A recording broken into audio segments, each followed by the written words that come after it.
నిన్న లోక్సభలో ఒక విచిత్రం జరిగింది. భారతీయ జనతా పార్టీకి చెందిన అనకాపల్లి ఎంపీ సీఎం రమేష్ 0 ఓవర్లో ఏపీలో మద్యం స్కామ్ గురించి ప్రస్తావించారు. మరి ఆయనకు ఈ ఆలోచన ఎందుకు వచ్చిందో తెలియదు, కానీ జగన్ హయాంలో ఆంధ్రప్రదేశ్లో జరిగిన మద్యం కుంభకోణంపై విచారణ జరపాలని కోరారు. ఏపీలో 2019 నుంచి 2024 మధ్య జరిగిన మద్యం కుంభకోణం ఢిల్లీ మద్యం స్కామ్ కన్నా 10 రెట్లు పెద్దదని ఆయన అన్నారు.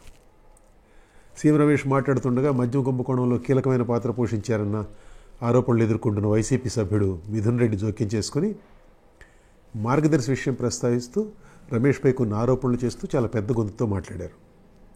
ఆ గందరగోళంలో ఈ సీఎం రమేష్ ఏం మాట్లాడింది సరిగ్గా వినబడలేదు. ఆయన కేంద్రం విచారణ జరిపించాలని కోరినట్టు మద్యం స్కామ్పై తర్వాత మీడియా రిపోర్ట్ చేసింది. ఆ తర్వాత మరో పరిణామం కూడా చోటు చేసుకున్నది. టీడీపీ రాజ్యసభ సభ్యుడు సానా సతీష్ ఏపీ భవన్లో మీడియాతో మాట్లాడుతూ జగన్ హయాంలో ఏపీలో జరిగిన మద్యం కుంభకోణంపై సిబిఐ విచారణ జరిపించాలని కోరారు. 2019లో అధికారంలోకి రాగానే జగన్ మద్యం విధానం మార్చారు. ప్రభుత్వ మద్యం దుకాణాలను తెరిచారు. దేశంలో ఎక్కడా దొరకని విచిత్రమైన మద్యం బ్రాండ్లను ప్రవేశపెట్టారు. ఎప్పటి నుంచో చలామణిలో ఉన్న బ్రాండ్లకు రాష్ట్రంలో చోటు లేకుండా చేశారు. దుకాణాల్లో డిజిటల్ చెల్లింపులను పూర్తిగా నిలిపివేశారు. క్యాష్ అమ్మకాలను మాత్రమే అనుమతించారు. రాష్ట్రంలోని డిస్టిలరీస్ను నయానో భయానో లాక్కుని వాటిల్లో విచిత్రమైన పేర్లతో నాసిరకం మద్యం తయారు చేయించి ఆ బ్రాండ్ మద్యం మాత్రమే అమ్మించారు. డిస్టిలరీస్లో తయారైన మద్యంలో కొంత భాగాన్ని బెవరేజెస్ కార్పొరేషన్ ద్వారా కాకుండా దొంగదారిలో షాపులకు చేర్చి, ప్రభుత్వం నడిపే షాపులకు చేర్చి వాటిని అమ్మగా వచ్చిన మొత్తం జేబులో వేసుకున్నారన్న ఆరోపణలు కూడా ఉన్నాయి. ప్రభుత్వ రంగ సంస్థ అయిన బెవరేజెస్ కార్పొరేషన్ నుంచి మద్యం సరఫరా ఆర్డర్లు సొంత కంపెనీలకు ఇప్పించారు.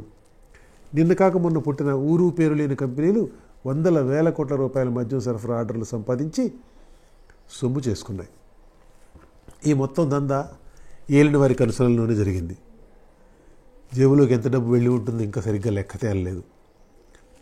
30,000 కోట్ల రూపాయలు అయి ఉండొచ్చని కూటమి సభ్యులు అంటున్నారు.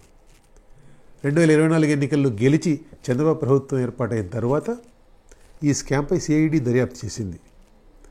దరిమిల దీనిని ఒక కొలిక్కి తేవడం కోసం విజయవాడ పోలీస్ కమిషనర్ రాజశేఖర్ బాబు నేతృత్వంలో గత వారమే ఒక సిట్ను ఏర్పాటు చేశారు, స్పెషల్ ఇన్వెస్టిగేటివ్ టీమ్ను.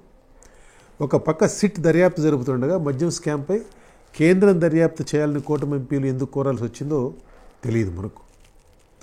ఢిల్లీ మద్యం కుంభకోణంపై కేంద్రం దర్యాప్తు జరిపించిందంటే అక్కడ పరిస్థితి వేరు. ఢిల్లీలో కేంద్రం నియమించిన లెఫ్టినెంట్ గవర్నర్ చేతిలో అధికారాలు ఉంటాయి.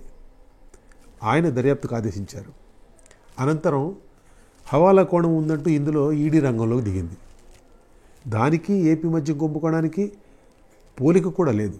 పోలిక పెట్టడం ఏమాత్రం అవసరం లేదు. ఒక పక్క రాష్ట్ర ప్రభుత్వ యంత్రాంగం దర్యాప్తు చేస్తుండగా కేంద్రం జోక్యం కోరడం వెనక వేరే ఉద్దేశాలు ఏమైనా ఉన్నాయేమో ఇప్పటికిప్పుడు తెలియదు.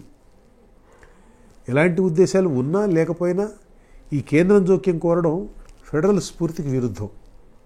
రాష్ట్రం అధికారాలను చూస్తూ వదులుకోవడం, కేంద్రానికి అప్పగించడం అన్నమాట. ఏపీలో టీడీపీ, జనసేన, బీజేపీ కలిసి కూటమి ప్రభుత్వాన్ని నడుపుతున్నాయి.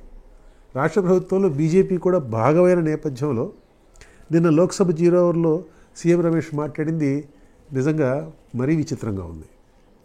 రాష్ట్రంలో కూటమి సర్కార్ నడుస్తున్నది కాబట్టి పార్లమెంట్ ఫ్లోర్ స్ట్రాటజీకి సంబంధించి కూటమిలోని 3 పార్టీల మధ్య సమన్వయం ఉండాలి, ఎక్కడైనా ఉంటుంది.